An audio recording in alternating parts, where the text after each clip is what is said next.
ભારતના રાજકારણમાં પૂર્વ વડાપ્રધાન ડોક્ટર મનમોહન સિંહને હંમેશા એક શાંત, ગંભીર અને ઓછું બોલનારા નેતા તરીકે જાણીતા રહ્યા. પરંતુ દેશના પૂર્વ મુખ્ય ચૂંટણી કમિશનર એસ.વાય. કુરેશીએ પોતાના પુસ્તકમાં ડોક્ટર સિંહ સાથે જોડાયેલો એક એવો કિસ્સો શેર કર્યો છે જેણે બધાને ચોંકાવી દીધા હતા. આ પ્રસંગ એ સમયનો છે જ્યારે મનમોહન સિંહે મજાકિયા કે હળવા અંદાજમાં પરંતુ મક્કમતાથી કુરેશીને કહ્યું હતું કે જો એવું થશે તો હું આત્મહત્યા કરી લઈશ.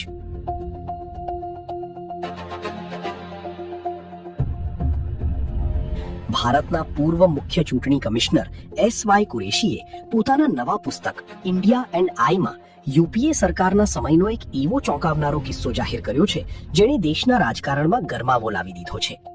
આ ઘટના વર્ષ 2012ની ઉત્તર પ્રદેશ વિધાનસભા ચૂંટણી વખતની છે.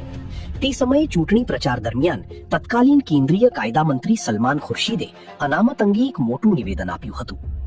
ચૂંટણી પંચે તેને આચાર સંહિતાનો સ્પષ્ટ ભંગ ગણાવીને કાયદા મંત્રી સામે કડક વલણ અપનાવ્યું.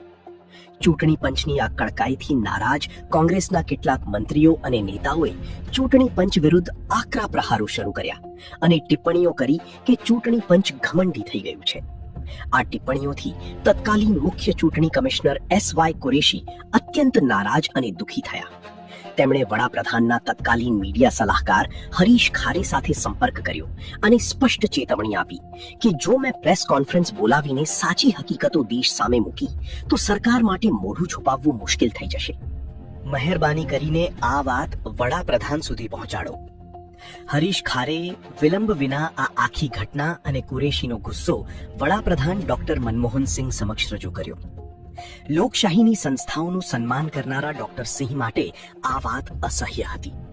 તેઓ એટલા આઘાતમાં સરી પડ્યા કે તેમણે તાત્કાલિક એ જ સાંજે એસ.વાય. કુરેશીને પોતાના નિવાસે બોલાવ્યા. જ્યારે કુરેશી વડાપ્રધાનના નિવાસે પહોંચ્યા ત્યારે ડોક્ટર મનમોહન સિંહ પ્રોટોકોલ બાજુ પર મૂકીને પોતે જ દરવાજા પર તેમની રાહ જોતા ઊભા હતા.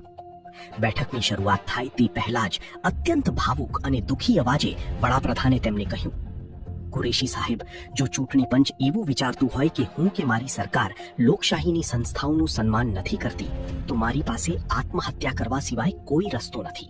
હું આત્મહત્યા કરી લઈશ. When I reached there, he was waiting at the door. He escorted me in, as he normally does. Every guest he receives and sees off. And when he sat down, when we both sat down, he says, Mr. Qureshi, Harish told me what transpired between you and yesterday. And if this is what you think about me, I'll commit suicide. I was not prepared for this. It came to me as a bombshell. I was totally shell-shocked. એસ.વાય. કુરેશીના આ સંસ્મરણો સાબિત કરે છે કે રાજકીય ખેંચતાણ વચ્ચે પણ doctor Manmohan Singh બંધારણીય મૂલ્યોને કેટલું સર્વોચ્ચ સ્થાન આપતા હતા.